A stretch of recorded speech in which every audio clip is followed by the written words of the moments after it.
E o Rio de Janeiro ganhou uma subestação de energia há 2 anos em Paracambi, na região metropolitana, que trouxe estabilidade para toda a cadeia de transmissão e distribuição de luz no estado. Um setor essencial, principalmente na pandemia, em que todos estamos em casa. A Natasha Franco traz agora uma entrevista desse investimento para o Rio.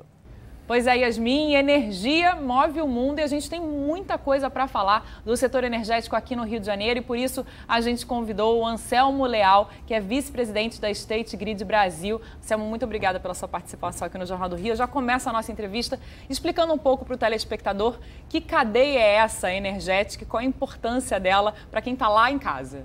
O prazer é nosso, Nath, agradeço pelo convite. E falando um pouco do setor elétrico, do que a gente faz, nós somos aquela empresa que transporta a energia que foi gerada em algum lugar, um lugar abundante de recursos naturais que permite a geração, para o centro de carga, no caso Rio de Janeiro, ali em Paracambi. Nós transportamos então a energia lá do norte, aqui para o Rio de Janeiro, para garantir o suprimento para toda a população do Rio. É muito importante, eu acho, que o telespectador entender é que a energia que chega em casa, na verdade, é de uma distribuidora que compra de alguém que, na verdade, vai pegar a carga lá em outro canto, não é isso? Exatamente. Se a gente pudesse fazer uma analogia com um outro setor, seria como se a gente buscasse o alimento lá no produtor e levasse para o supermercado e os consumidores vão no supermercado ter acesso ao seu alimento. Nossa função é essa conexão, esse transporte lá do ponto de geração, do ponto de produção, até o ponto de consumo. A State Grid Brasil, ela está baseada aqui no Rio de Janeiro, num prédio próprio, né? No Rio de Janeiro. Nós temos um prédio lá na Presidente Vargas, 955, ali perto do Detran, e ali que estamos nós e os outros 300 colaboradores que trabalham aqui no Rio de Janeiro.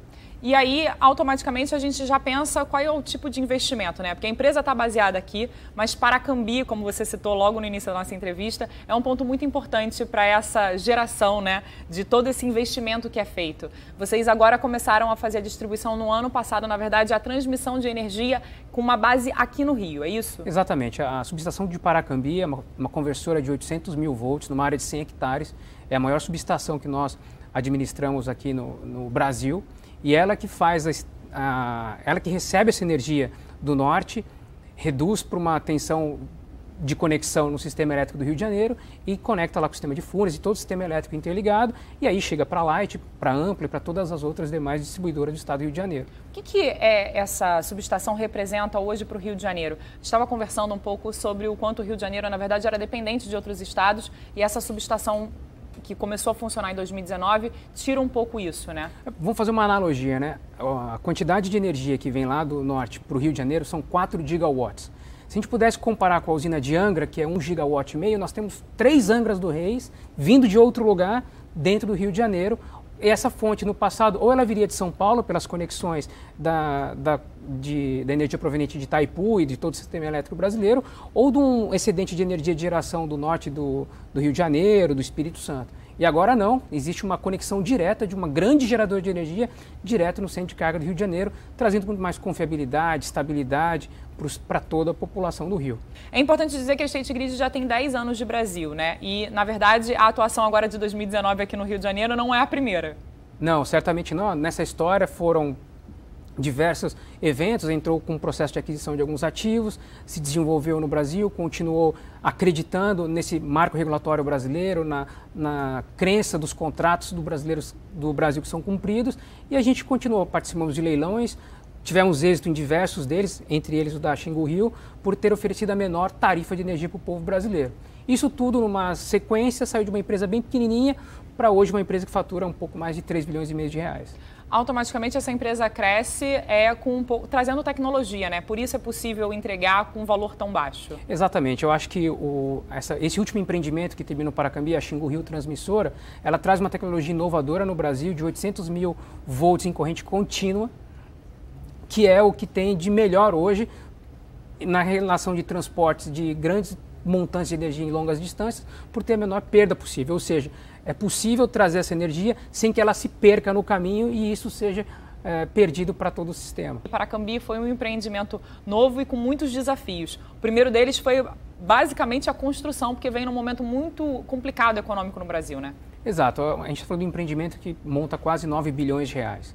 Só em Paracambi foram investidos 1,5 bilhão de reais naquela conversora. Movimentou 20 mil empregos diretos durante a obra, sem falar de uma cadeia de indiretos que deve chegar a quase 100 mil, que de algum modo colaboraram conosco nessa empreitada. Então foi uma jornada de bastante de bastante esforço, de bastante trabalho, mas que no final se materializou com esse ativo que hoje, para a gente, nos dá muito orgulho de participar da vida do Carioca, de participar do povo, da vida do povo fluminense. E isso é muito bom para a empresa, né? Matura um investimento de uma história de 10 anos que foi coroado com a entrada em operação dessa maior linha de 800 kV do mundo. E aí 2019 veio e 2020 veio exatamente para trazer novos desafios automaticamente, né? Pois é, a gente viveu em 2020 algo inesperado, todos foram surpreendidos com o advento de uma pandemia e o nosso serviço é uma atividade essencial. Então, todos os nossos colaboradores permaneceram trabalhando o tempo todo. Claro que nós criamos diversos protocolos de segurança para minorar o risco de infecção, mas, sobretudo, a gente precisaria manter a energia na sua casa, a energia nos hospitais, a energia para todo o povo brasileiro para atravessar essa pandemia da melhor maneira possível. Quanto foi de investimento? Nós investimos só em protocolos internos mais de 3 milhões de reais, entre testes, equipamentos de proteção e todo o distanciamento necessário, além de um movimento corporativo em função da responsabilidade social de suportar a comunidade que é tão próxima da gente, com doações. Nós participamos de doações no Hospital de Campanha do Rio de Janeiro, doações de cesta básica para o Estado do Rio de Janeiro, máscaras, equipamento cirúrgico, participamos da iniciativa do Salvando Vidas junto ao BNDES com mais de R$1 milhão. Sem falar que pelo Brasil todo, nesses 15 estados, em todo lugar que a gente opera, a gente deixou como pôde, da maneira que a gente pôde, uma contribuição para atravessar esse momento tão difícil que a gente está vivendo. Na verdade, a State Grid é um pedaço de uma grande empresa chinesa, né? E que veio para cá, na verdade, porque viu nesse setor energético brasileiro algo muito importante. E hoje, a atuação fora da China, a maior é aqui no Brasil, né? Exato. A State Grid, a história do Brasil e da China se confundem muito pela dimensão continental dos países e pela distância entre os centros de carga, que são as grandes cidades, as grandes indústrias, e o ponto de geração.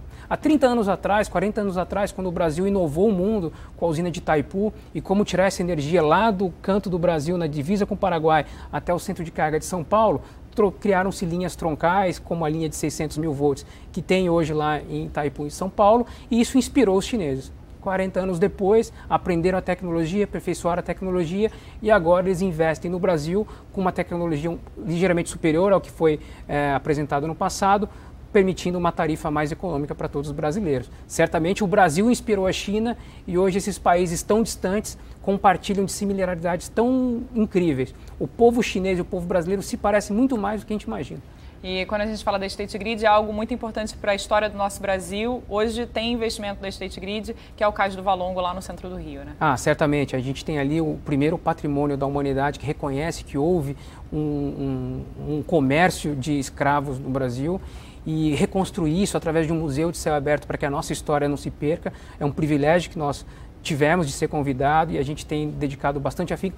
Apesar da pandemia, estamos nos dedicando para terminar essa obra o quanto antes. É isso. A gente conversou com o Anselmo Leal, vice-presidente da State Grid Brasil. Anselmo, muito obrigada. Obrigado, Nath. Prazer. É isso, Yasmin. A gente volta com você para o estúdio.